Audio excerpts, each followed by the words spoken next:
lidi q lepan est une, virtue est l'une des illusions, financiers, les plus dangereuses, que vous précieux, entretenir, en 2026.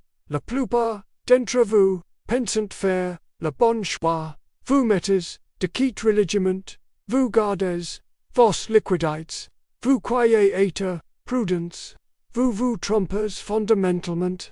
Les émois, vous dire checker clairement, avec la franchise que l'expérience impose, votre compte d'épargne est payé en havre de paix.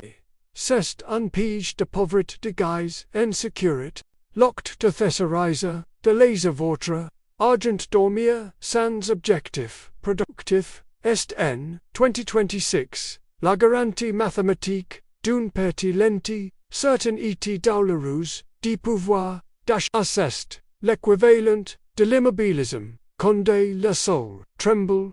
J'ai passé des décennies et observe l'économie et lire les bilans et apprendre les leçons fondamentales de la finance auprès des plus grands. J'ai vu des générations de gens bien intentions de leur propre capital par excès de prudence. Le monde change.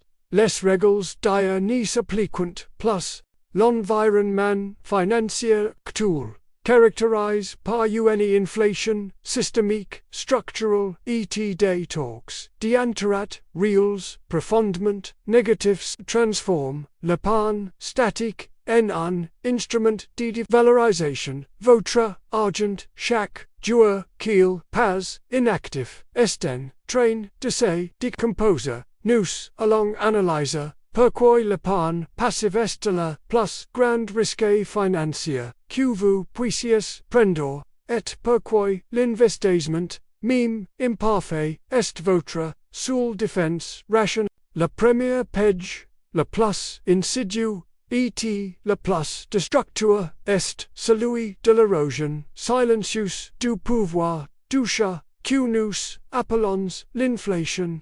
Les gens comprenant l'inflation de manière abstraite ils le voyant comme un chiffre que la Banque centrale essaie de contrôler. C'est faux. L'inflation est un mécanisme de transfert de richesse au ceux qui possédent des actifs. Pour la vente de la valeur, sur ceux qui ne possédent que de la monnaie. C'est la façon dont le gouvernement finance ses déficits sans augmenter vos impôts visibles. L'inflation est la taxation des finances financières. Imaginons que vous ayez 100 000 unités monétaires sur un compte d'épargne standard. Soyons généreux si compte vous rapporte 1% d'intérêt annuel nominal.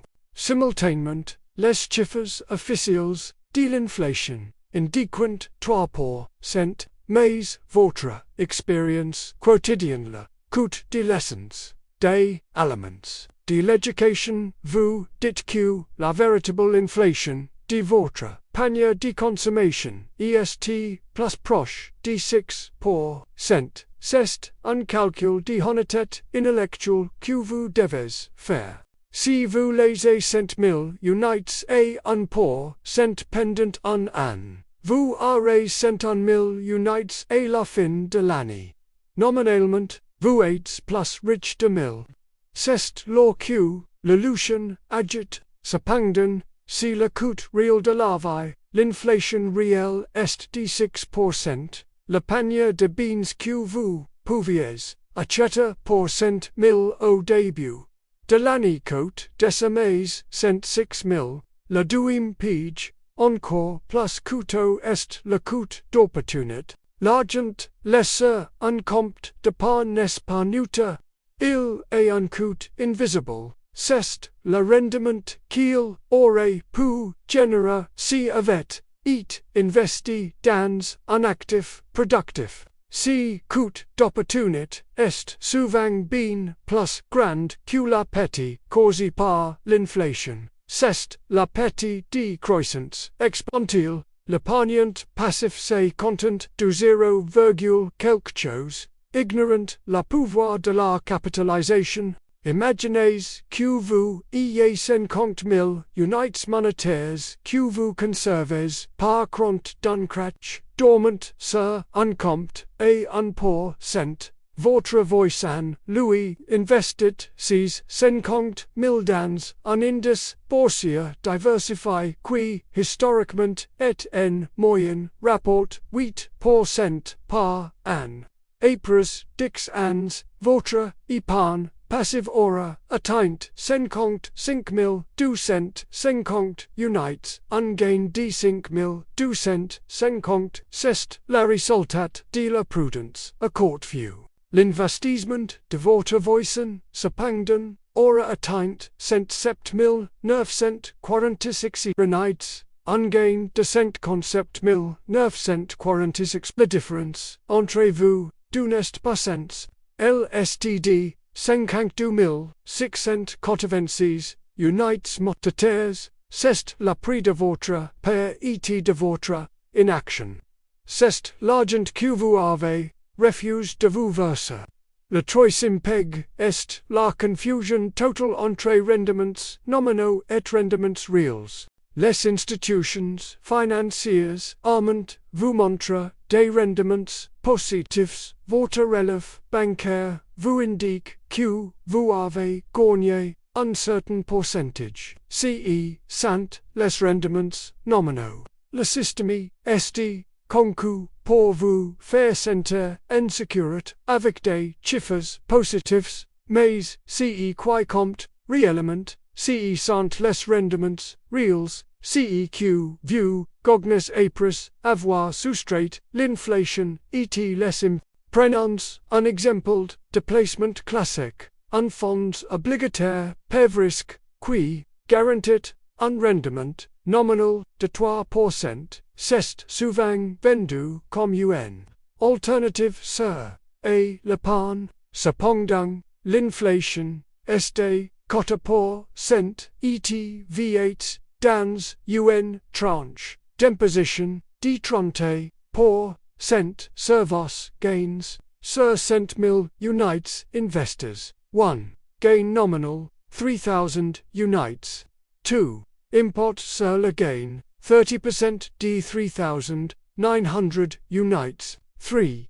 Gain net après impacts, 2. 100 unités, 21% de rendement net. Maintenant, ajustons pour l'inflation réelle de 4%. Pour que votre pouvoir d'achat reste stable, vous devriez gagner 4,000 unités. Votre manque à gagner réaliste de 4,000 moins de 100.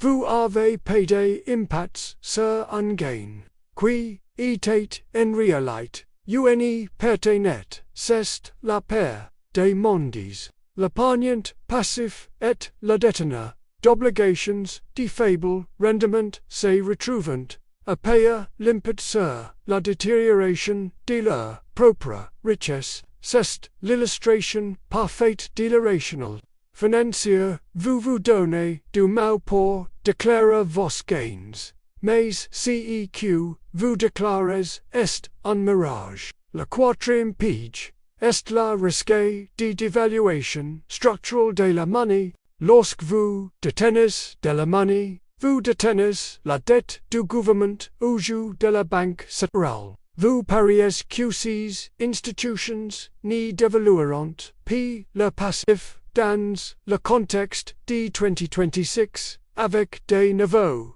de dette publique records et des politiques de supplément quantitatif devenus la norme. C'est un pari insensé. Les gouvernements résolvent la dette en créant plus de monnaie, qui dilue la valeur de chaque unité monétaire existante. La toto de la masse monétaire mesurée par M2 est la dynamite de la valeur de votre monnaie. Supposons que la masse monétaire augmente structurellement de 10%. Par en raison des besoins de financement des déficits et si vous avez 100 000 unites, et que la masse monétaire total pas d10 trillions et 11 trillions n, la valeur relative de vos 100 000 unites et diminue d10% par rapport au pool total de money disponible. En d'autres termes, votre part du gâteau économique s'est réduite. Enfin, la cinquième et peta la procès, la parasie psychologique de la sécurité. L'épargne passive est souvent le résultat d'une paire rationnelle des marches volatiles, les gens attendant le bon moment. Pour investir, ils attendant le crash. Ils attendant le clarté au fait. Cette recherche de sécurité absolue est en soi le plus grand risque dans un environnement dynamique, imprévisible. La peur de la perte à court terme paralyse l'action, nécessaire pour les gains à long terme. Imaginons un individu qui, en 2016, avait 100 000 unites monétaires et décidé d'attendre que la bourse soit placée. Il est resté en épargne passive et 1%. Sur les 7 années suivantes, la marche boursière, bien que traversant des périodes de volatilité, et affiche un rendement annualisé moyen, distance, de 10%. L'épargnant passif, 100 000 unites, se transformant en 107 200. L'investisseur, 100 000 unites, se transformant en près de 195 000 unites. L'épargne passive est un mensonge confortable, c'est l'option par défaut qui ne demande aucun effort intellectuel. L'investissement, en revanche, demande de la patience, de la diversification, et une honnêteté intellectuelle brutale sur les chiffres réels. En 2026, l'investissement, même modeste, est la seule voie rationnelle pour préserver votre richesse et construire votre liberté. Arrêtez de thésauriser vos unites monétaires. Commencez à posséder des actifs qui travaillent pour vous. Votre survie financière en dépend. Ouvrez votre compte de courtage aujourd'hui. L'inertie est la plus grande ennemie de votre portefeuille. Début du CTA, marquant la conclusion de la partie 1. Prenez la décision de écouter cette vidéo. Commentez avec la première action concrète que vous allez prendre et partagez cette analyse. L'ignorance financière coûte cher à la société, mais elle vous coûte de bord votre avenir. Découvrez Charlie Munger, considérez l'épargne passive comme le pire risque financier en 2026. CE Guide didactique et détail. Inspire de la philosophie de Munger et Buffett. Révèle les 5 pages majeures qui transforment votre compte d'épargne en un page de pauvreté. Apprenez à identifier le coût réel de l'inflation, du coût d'opportunité et de la dévaluation monétaire pour protéger et faire croître votre capital. L'inaction est la décision la plus coûteuse de toutes. 1. L'impact invisible. Comment l'inflation détruit votre capital épargne. Calcul réel du pouvoir d'achat. 2. Le coût d'opportunité. Le prix invisible de l'inaction. La marge de la capitalisation. Manque. 3. Rendements nominaux versus réels. Le mensonge statistique des produits d'épargne traditionnels. 4. Risque de dévaluation monétaire. Pourquoi détenir de la monnaie est un pari contre l'état. 5. La paralysie psychologique. Comment la peur de perdre. Garantit la peur est si que votre argent dort. Arrêtez de thésauriser et commencez à posséder des actifs productifs. Cortez cette vidéo si vous êtes prêt à passer à l'action. commentaires, la plus grande erreur que vous avez commise en laissant votre argent inactif, et partages cette analyse pour aider plus de gens à construire une vraie richesse. Abonnez-vous pour plus de leçons de sagesse financière de l'école Munger.